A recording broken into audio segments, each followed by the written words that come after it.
মনটোক প্ৰশ্ন কৰিছিলোঁ, সকলো আপন মানুহ কিয় আঁতৰি যায়? মনে উত্তৰ দিছিল, আপোনসকলে কেতিয়াও এৰি নাযায়। যিজন এৰি গৈছে তেওঁ কেতিয়াও আপন নাছিল। আনৰ জীৱনত জুই জ্বলোৱা মানুহবোৰে পাহৰি যায় যে সময়ৰ বতাহে যদি দিশ সলনি কৰে, তেওঁ নিজেও সেই জুইত পুৰি ছাই হৈ যাব। হেৰুওৱাৰ পিছতহে হেৰাই যোৱা বস্তুটোৰ আদৰ বাঢ়ি যায়। চিনাকি মানুহবোৰে সময়ৰ হাতত অচিনাকি হৈ যায়। সুখী হোৱাৰ পথ এটাই, যিবিলাক বস্তু নিয়ন্ত্ৰণৰ বাহিৰত তাক লৈ অযথা চিন্তা এৰি দিয়া। আচলতে কোনেও কাকো পাহৰি নাযায়, মাত্ৰ প্ৰয়োজন শেষ হ'লে যোগাযোগ বন্ধ কৰি দিয়ে।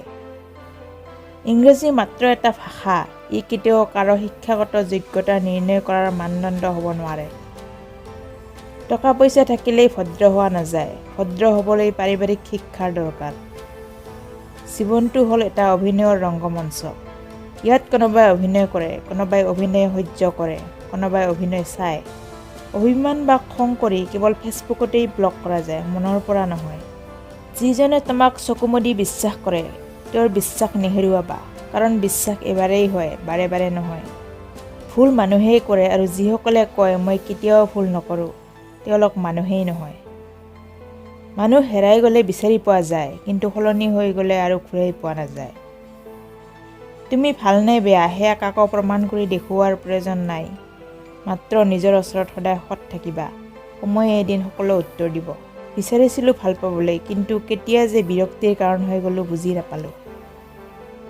খং কমাবলৈ শিকক, কাৰণ এই খঙৰ বাবেই বহুতো ভাল সম্পৰ্কও শেষ হৈ যায়। সময় বেয়া থাকিলে বগা কাপোৰৰ ৰং গুচি যায়। মানুহ সহজে সলনি হৈ যায়, কিন্তু আপন মানুহবোৰ সলনি হ'লে আকৌ আগৰ দৰে কাষত ঘূৰাই পোৱা নাযায়। নিজতকৈ ওপৰত কাৰোবাক দেখিলে তেওঁক আপোনাতকৈ ডাঙৰ ভাবি নল'ব, কাৰণ ওপৰত পচা মাংস খোৱা শগুনো উৰি ফুৰে।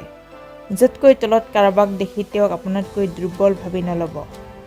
তলত পৰিশ্ৰমী আৰু শৃংখলাবদ্ধ পৰুৱাও খোজকাঢ়ে। বন্ধুসকল, যদি ভিডিঅ'টো ভাল লাগিছে তেনেহ'লে লাইক, কমেণ্ট কৰি জনাওক আৰু এনেধৰণৰ ভিডিঅ'ৰ বাবে আমাৰ চেনেলটো ছাবস্ক্ৰাইব কৰিবলৈ নাপাহৰিব।